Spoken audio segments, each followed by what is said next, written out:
let's be honest. In a world overflowing with mixed messages, lust-driven media, and confusion about love, have you ever stopped to ask, why did God create sex? Was it only for making babies? Or, is there something deeper, something sacred? Let's take off the pressure, turn down the noise, and explore what the Bible actually says about sex, love, and purpose. 1. God created sex, and He called it good. Before sin entered the world, before shame or guilt or broken hearts, God created a man and a woman, Adam and Eve.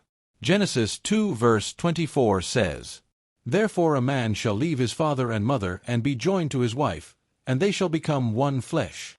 One flesh. That's more than biology, it's a bond, a covenant, a deep unity. God wasn't shocked by sex. He designed it. He looked at Adam and Eve, naked and unashamed, and He called it good. Not because it made babies, though that's part of it, but because it reflected oneness, intimacy, and pure love between two people He joined together.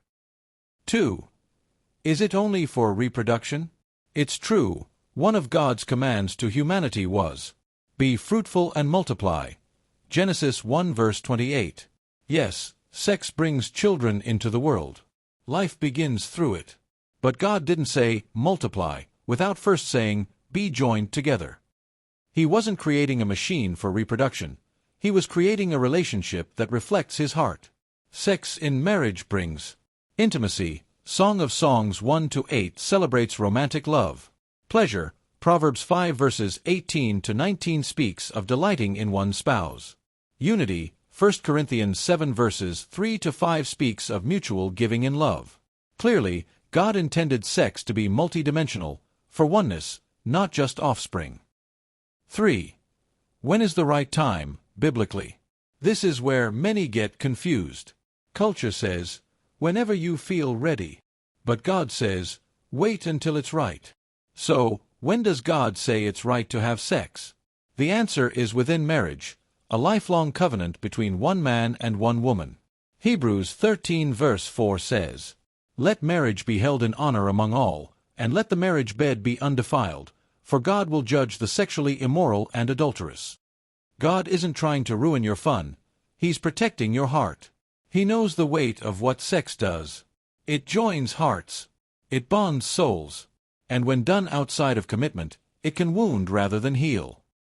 4. Why this matters so much? Here's what no one tells you. Every time you give yourself physically, you're also giving a piece of your heart. Sex is not casual, not in God's design. It's spiritual. That's why Paul writes in 1 Corinthians 6 verse 18, "Flee from sexual immorality. He who sins sexually sins against his own body." God is not angry about sex. He's passionate about purity. Not to control you, but to free you. Not to shame you, but to shield you. 5. What if I've already crossed the line? Maybe you've already been sexually active. Maybe you've made choices you regret. Listen carefully. God does not throw people away. He restores. He forgives.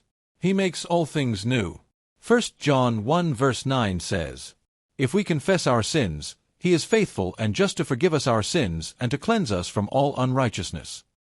The cross of Jesus covers every mistake, and His love offers a new beginning. Purity is not about your past, it's about your direction. 6. What sex was meant to be. So let's answer it clearly.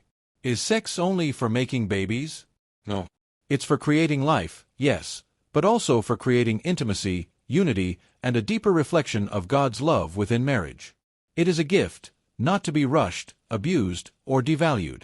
And when it's received in God's time, in God's way, with God's blessing, it's not just good, it's holy. Don't let culture define what God created. Don't trade something sacred for something shallow. Your body is a temple. Your soul is precious. And your love story is worth waiting for. You are not missing out by waiting. You're honoring God and preparing for something real. Thanks for watching. Subscribe.